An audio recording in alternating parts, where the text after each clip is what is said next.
నిరీక్షణ prayer house మరియు centre సంఘముల తరపున మన నిరీక్షణకు ఆధారభూతుడైన యేసుక్రీస్తు నామములో మీ అందరికీ నా వందనములు. ఈ దినపు దేవుని మాట జకర్యా గ్రంథం 9వ అధ్యాయం 12వ వచనం. నిరీక్షణ గలవారులారా మీ కోటను మరలా ప్రవేశించుడి. జకర్యా గ్రంథం 9వ అధ్యాయం 12వ వచనం.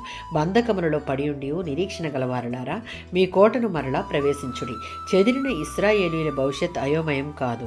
వారు పొందిన బాధలను బట్టి తన రెండింతల దీవెనతో పూర్వ క్షేమ స్థితిని వారికి కలిగిస్తానని ఈ వచనం ద్వారా దేవుడు మాట ఇస్తున్నాడు. కోట అనగా యెరూషలేము లేదా యెరూషలేములో ఉన్న దేవుడు. యోవేలు గ్రంథం 3వ అధ్యాయం 14-17 వచనాలలో వారు చేసిన పాపములను బట్టి దేవునికి దూరంగా ఉన్న ప్రజలు తీర్పు లోయలో గుంపులు గుంపులుగా ఉన్నారు. దేవునిని వెంబడించడానికి నిర్ణయించుకొని అవిశ్వాస లోకం మీద యెహోవా తీర్పును వెలువరిస్తున్నాడు. ఇది ఇశ్రాయేలు శత్రువులపై తీర్పు రోజు. ఆయన యందు నిరీక్షణ ఉంచిన వారికి ఆయన ఆశ్రయదుర్గముగా ఉండి వారిని వారి పాపాల నుండి విమోచించి వారిని తిరిగి రక్షిస్తాడు. యెషయా గ్రంథం 61వ అధ్యాయం 1-7 వచనాలలో యెషయా ప్రవక్త దేవుని చేత అభిషేకింపబడి ఈ విధంగా ప్రకటిస్తున్నాడు.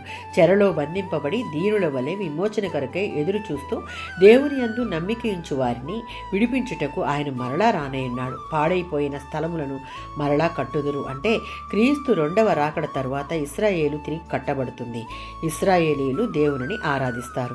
నలిగిపోయిన వారి హృదయాలను తిరిగి కట్టి వారికి విడుదలనిచ్చి వారిని స్వతంత్రులుగా చేసి ఇంకనూ పాపపు చెరలో వారికి వాక్యాన్ని బోధిస్తూ ఉండేవారిగా వారిని వాడుకుంటాడు. పాడైపోయిన మన జీవితాలలో దేవుని యందు నిరీక్షణ కలవారంగా మనం ఉంటే ఆయన మరలా మనలను ఆయన కోటలోనికి ప్రవేశించే అర్హతను కల్పిస్తాడు. ఆమేన్.